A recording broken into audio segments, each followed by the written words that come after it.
This second part of our discussion of Anselm's ontological argument will focus on Gaunilo's objection to this argument, and then on Anselm's reply to this objection. We make use of Albin Plantinga's elaboration of this Anselmian reply. First, let us give a recap of Anselm's ontological argument. In the conflict between the theist and the atheist is saying that God exists only in the mind as an idea, like the unicorn, and not also as an objective entity outside the mind, as your physically absent mother. In this conflict, logic or reason is on the side of the theist, according to Anselm, and lack of logic or irrationality on the side of the atheist, which makes of the atheist the famous biblical fool. Here is the gist of the ontological argument. It is illogical and irrational to think that God, the most perfect being, does not objectively exist. Conversely, you cannot be thinking of God and logically say that He does not objectively exist. This would be a self-contradiction. God is both affirmed as the most perfect being and not the most perfect being, since you are, in effect, admitting at the same time that something is better than Him. And this occurs because you don't admit the support for the second premise, which says that the most perfect being must exist not only in the mind, but also in reality. In this sense, then, you would be a fool to think that God does not objectively exist. Here is a possible objection.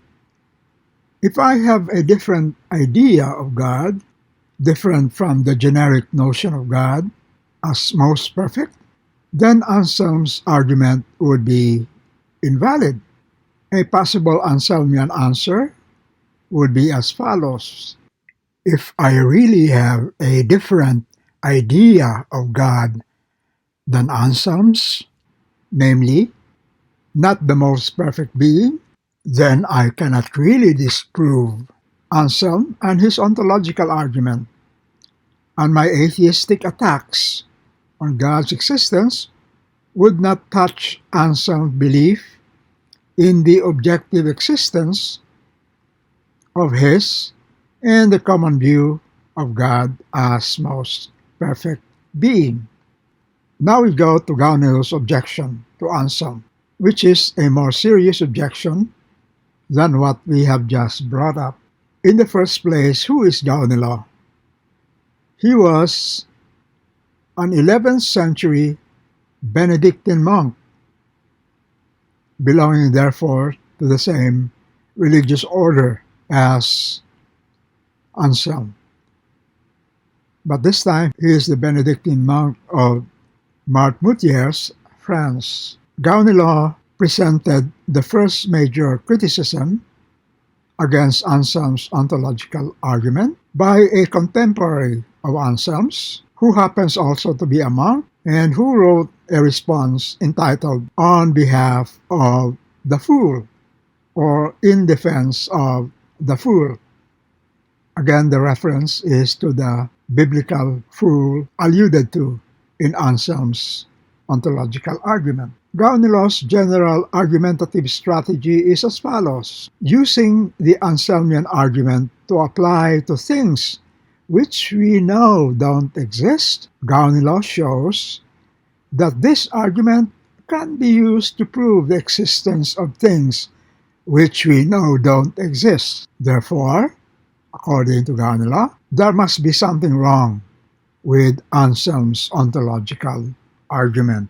Gaunilo took as his example an island, the most perfect island, at some place that we don't know, an island than which none greater is possible. In short, the most perfect or the best island there is. If we follow Anselm's argument, this most perfect island exists in reality, somewhere in the world, because as perfect, it must exist not only in the mind, but also in reality. Now, according to Gaunilo, such an island, the most perfect island, does not really exist and can't really exist. And why? Because one can always find something to improve about that island. In other words, can you ever find the perfect man or the perfect woman or the perfect house, the perfect car, the perfect quarterback for your favorite football team? It's not merely a matter of subjective standards of excellence or perfection. For instance, in regard to your perfect car, you have to take objective factors into account, like speed, which everybody values, acceleration, which everybody values, comfort, which everybody would like to have in a car, safety. Again, this is something that is not a merely subjective preference, but something which we all have a consensus of wanting in our car. And fuel economy. Again, not a subjective consideration, but something which has an intersubjective validity as a value in a car. Or speak of your perfect quarterback. There are some relevant factors which are valued in a quarterback. For instance, the height. The taller the quarterback, the better. The weight. The more bulky the quarterback, the better. Accuracy in delivering the ball, running speed, pocket presence. These are more than subjective factors in considering quarterbacks because we all value these factors. Now, there might be limits to how tall humans can go, but within these limits, the incremental variations are practically infinite. Suppose you have a quarterback who is at the limit of how tall humans can go. You have a quarterback who is 9 feet 8 inches tall. Now there are incremental variations on this height. If your quarterback is 9 feet 8 inches tall flat, mine is 9 feet 8 inches and 1/10 tall, and another person's might be 9 feet 8 inches point 1 2 inches tall, and still another might have a quarterback who is 9 feet 8 inches and point 2/10 or 3/10 or 4/10 tall, and so on and so forth. In other words, Anselm's argument, if valid, would force you to say the following according to Gaunilo. The most perfect island couldn't be the most perfect island unless it existed. Therefore, it exists. But we already know the most perfect island does not exist. Why? Again, because we can always find something to improve in our most perfect island. Maybe the presence of more golden sand, a greater number of palm trees, and dancing girls or dancing boys, whichever your preference, or maybe the presence of birds which do not poop, and so on and so forth.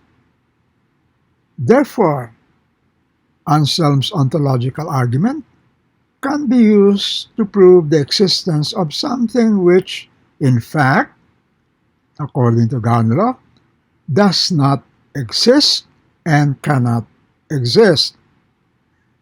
Therefore, in short, according to Gaunilo, Anselm's ontological argument is a bad argument. Let's go now to Anselm's response. In a nutshell, Anselm's answers in this way. My argument is unique and works only for one concept, that than which none greater can be conceived, or in short, works only in the case of the most perfect being, applied to islands, quarterbacks, your dream house, or your dream man or woman. It will be a bad argument. In short, Anselm seems to say, my argument will not apply to anything else like an island. In brief, Anselm is saying that Gaunilo is guilty of the fallacy of bad or weak analogy. Now, Anselm does not elaborate on this counter-argument, leaving it up to future thinkers to try to do so. Enter William Rowe and Alvin Plantinga. First, William Rowe. Recall that William Rowe is a friendly atheist, just like Gaunilo is a friendly theist. And here is William Rowe's elaboration of Anselm's reply as he presents it in his own textbook of philosophy of religion. Imagine that, an atheist producing a textbook on philosophy of religion. Here is William Rowe's reasoning. He says, to think of the greatest possible island is to be invited to think of some finite, limited thing as exhibiting unlimited, infinite perfection. And this is an impossible thing, like asking somebody to make you a round square or a square circle. And he continues, the greatest possible island might be the greatest as an island, but it could not be the greatest being, because it could be exceeded in greatness by a non-island. There are entities that are greater in quality and perfection than an island, like your pet cat. An island is made up merely of minerals and plants, but in terms of perfections of being, an island does not possess the perfection of your pet cat, namely sense perception. The cat, your pet cat, is able to see, is able to smell, to hear, to feel, and to react to you. In brief, William Rowe defends Anselm by saying that Gaunilo's perfect island does not refute Anselm's ontological argument simply because the most perfect island is a nonsensical idea. It is a self contradictory notion. But let's focus more on the elucidation of Anselm's reply given by Alvin Plantinga. Plantinga's elaboration on Anselm's counter-argument against Gaunilo rests on the differentiation between what he calls perfections with intrinsic maximum as against perfections without intrinsic maximum. Now, what are these? A perfection without intrinsic maximum, without a ceiling, is like a number about which you cannot think of the highest or the greatest. In this sense, the greatest possible number cannot exist. If you give me what you think is the greatest possible number, I say to you, +1.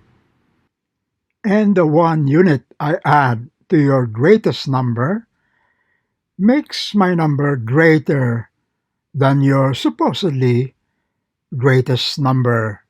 And of course, somebody else can say to me, your greatest number +1, which makes her number greater than mine. And still somebody else says, +20, +30, +40, and so on and so forth. You can always add to a so-called highest number, which makes it not the highest because it can be added to. So in a number, you have a value or a perfection which is without any intrinsic maximum. You cannot set a ceiling and say, this is it. This is the highest it can go. That is what we mean by a perfection without intrinsic maximum. Now, according to Plantinga, the idea of the most perfect island is similar to the idea of the highest possible number. Both of them are perfections without intrinsic maximum. And the same can be said in regard to the most perfect quarterback. There is no such thing because one can always add to the perfection of this quarterback, and there is no limit to the perfection that you can add to the qualities of your perfect quarterback. An island, a quarterback, your dream girl, and your dream man are not really actually perfect. They are merely infinitely perfectible. One can always make them more and more perfect, and there is no ceiling or maximum or limit to the amount of improvements you can make on their perfection. So much for perfections without intrinsic maximum. Let us move now to the other kind of perfection, namely a perfection with intrinsic maximum, with a ceiling. In order not to get too caught up in abstract ideas, let us illustrate what we mean by perfection with intrinsic maximum. One such perfection is what we call omniscience, being all-knowing. When a being is omniscient, that means you cannot add any more to its knowledge because it already knows everything. You cannot improve, therefore, on its wisdom or its knowledge. It is already actually perfect as far as knowledge is concerned. Still another example of a perfection with intrinsic maximum, a perfection that cannot anymore be added on to, is omnipotence. When I say omnipotence of a being, I am saying that said being is already all powerful and I cannot improve on its power. If I can still improve on its power, it cannot be said to be omnipotent. But again, by saying that it's omnipotent, it has all the imaginable powers that we can think of, and there is no room for improvement. There is already a certain intrinsic maximum or ceiling for this improvement. It is actually perfect in power. And still, another example of a perfection with intrinsic maximum is omnibenevolence, being all good. If a being is omnibenevolent or is all good, that means it has all the imaginable goodness that we can think of and cannot be improved on in this regard. Now, of course, these perfections only apply to what we call the most perfect being, aka God. In effect, what Plantinga is saying is that Anselm is right in claiming that there is no analogy between an island or a quarterback on the one hand and the most perfect being on the other, and that therefore his ontological argument can apply only to the most perfect being and not to the most perfect island or the most perfect quarterback. We end up with some other objections to Anselm's ontological argument. This seems more like a suggested improvement on it than an objection. And this comes from the philosopher and theologian Thomas Aquinas, who is next in line for our discussion. And here is Thomas Aquinas' suggested correction of Anselm's ontological argument. Premise 1, I have in my mind the most perfect being. Premise 2, the most perfect being must be conceived to exist not only in the mind, but also in reality. Conclusion, and here is where Aquinas suggests a correction. Therefore, the most perfect being must be conceived to exist not only in the mind, but also in reality. The distinction here from Anselm is that Anselm, in the conclusion, makes a move from the level of ideas to the level of objective reality when he says, therefore, the most perfect being exists in reality. Thomas Aquinas' suggestion is for Anselm to be consistent. If one starts on the level of ideas, one should also end on the level of ideas. Premise number one is an idea. Premise number two is another idea. Therefore, the conclusion should also be an idea expressed in the most perfect being must be conceived, must be thought to exist not only in the mind but also in reality.